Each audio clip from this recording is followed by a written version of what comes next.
Welcome to Figure Feedback. My name is Jeremy, and this printer might look a little familiar to you. It is the SparkX i7 powered by Creality, and from here on out, I'll just refer to it as the i7 to make things a little bit easier for me. But this printer has been out for a number of months, and the main focus of this video isn't necessarily the printer itself, but rather what sits on top of it. So this is what Creality sent me to do this video for. This is the CFS Nano. This is another iteration on their multi-material, multicolor filament solution. You remember the original, which is the CFX, which is the traditional box that you can put 4 spools of filament into. And then they came back with a smaller version of that, which was the CFS Mini. But now the CFS Nano is an even smaller version of those. And the whole point of the CFS Nano is to create some type of system that will allow this printer to take up as little space as possible on a table, just to make it a little bit more versatile for people who may not have the space to put a regular CFS or a CFS Mini next to the printer. So that's what this is for. You can buy the CFS Nano separately if you want, and you can just put it on your existing i7 if you have one, and they are going to be selling the Nano unit for $69. Or if you want to have the entire kit shipped to you for the i7 and the CFS Nano, you'll be able to do that for $299. Now, I know for people like me and maybe people like you who have been knee deep in 3D printing technology for a little while, we've seen the changes that have come starting from the single nozzle multi-material printers into multiple tool heads and nozzle swapping and all of that stuff. But this particular printer here, I believe, is geared more towards the people who may not be as into the 3D printing space as you and I may be. As we're seeing in stores now, we're starting to see printers that are single tool head and multi-material ending up on regular retail shelves from big brand name department stores. So there is an audience for something like this, and if they don't want to use a lot of space, this could be an option for them. So when you get this, you will need to assemble it. Now, Creality provided all of the parts, and none of them are 3D printed. They are all injection molded, and it comes with instructions to tell you how to connect this mechanism to the i7. So you can follow the instructions and it will get you there. That's going to take up the majority of your time trying to assemble everything. I personally got a little bit caught up in a couple of spots doing things backwards and not figuring that out until the very end. So I had to really just hot swap a part over. But you're not dealing with a whole bunch of hardware that you have to screw in and unscrew, and it's not a complicated process. But when you're done, you are going to have 2 spools on each side of the printer with the CFS Nano mounted on top, and you're also going to have a decent amount of wires, PTFE tubes rather. So as you can see here, we have the 4 PTFE tubes coming from the top of the CFS Nano going down into the tool head, and then on the back of the CFS Nano there are 4 much smaller PTFE tubes that are sticking out of each spot. And then you also have to run a couple of other longer PTFE tubes that will correspond to each spool of filament that's on the side. And this is what you're going to have, this almost spider-esque connection of tubes that's going into the CFS Nano.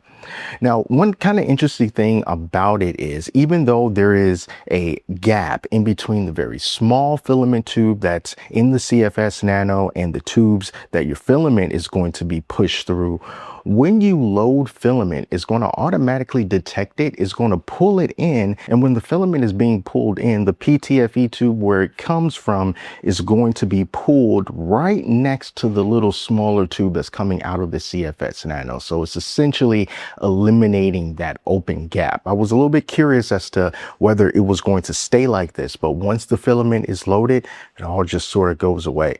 Now, in this unit, they have two different motors. One motor is going to be used just to select which filament is going to be used during the printing process.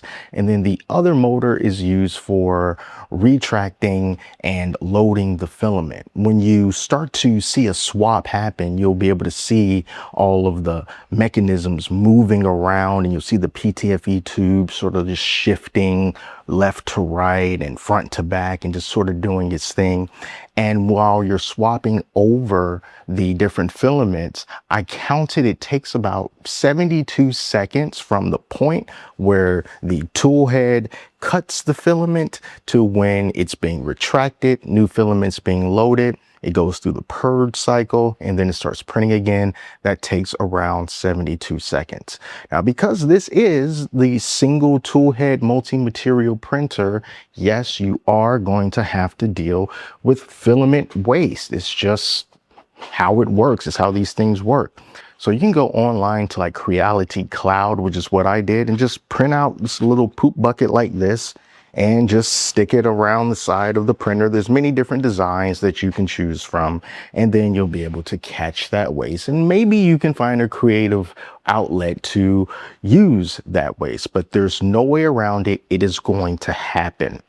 But the whole process of printing and the quality of the printing and the reliability of the printing, I have found to be pretty darn good. Check this out. This is one of the first things that I printed that was like multicolor. This cool sort of Cuban chain design for the Chicago Bulls basketball team logo.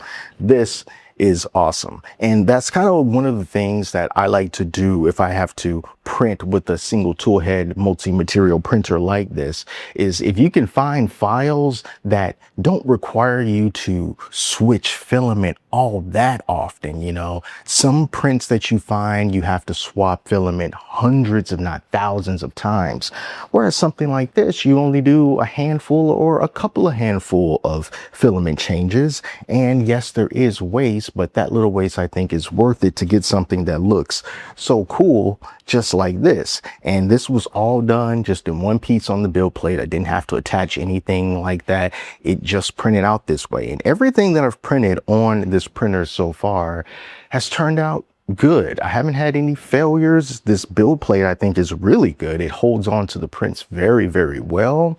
Now, no issues with that. And I've printed with both PLA and PETG.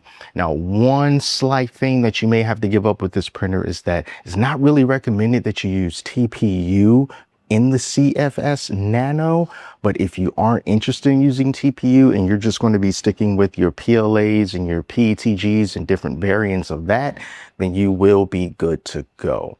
Another thing about the CFS Nano that is not present, that is present on like the other CFSs, is the automatic RFID filament detection. So even though I've got some Creality spools mounted on here, it doesn't automatically detect them. So you are going to have to go to the printer and you have to tell it which filament is loaded up, if it's Creality filament or if it's generic filament, and what type of filament it is and what color it is.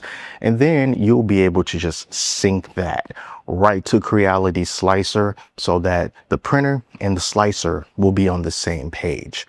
The other thing is, when you have a system like this, is the spools are exposed. So that means that if you live in more humid conditions, your filaments will be able to absorb moisture in the air a lot easier than they would be if they were in an enclosed box. So that's just a trade-off that you have to decide whether or not it is a worthy trade-off for you in order to have this space, this reclaimed space, instead of just using a regular CFS box. But the functions of the printer itself stays the same with the i7. So you're still going to have your filament runout detection. You're still going to have your automatic refill. If you run out of a certain type of filament, it just automatically will start printing with the identical filament that you also will have loaded up. So it'll just keep on going like that.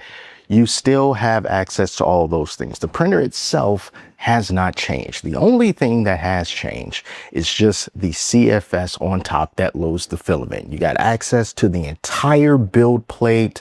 So if you already have an i7 and you want to get the CFS Nano, all you have to do is make sure that your firmware on the printer is updated. That's going to unlock the compatibility with the CFS Nano.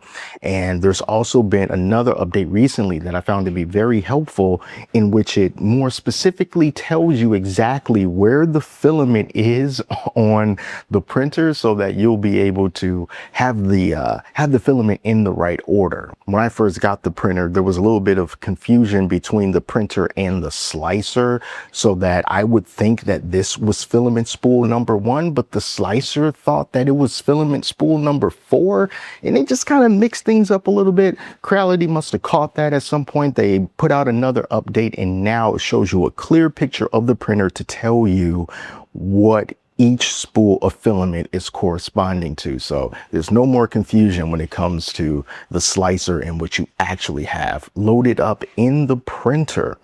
But yeah, it's quiet.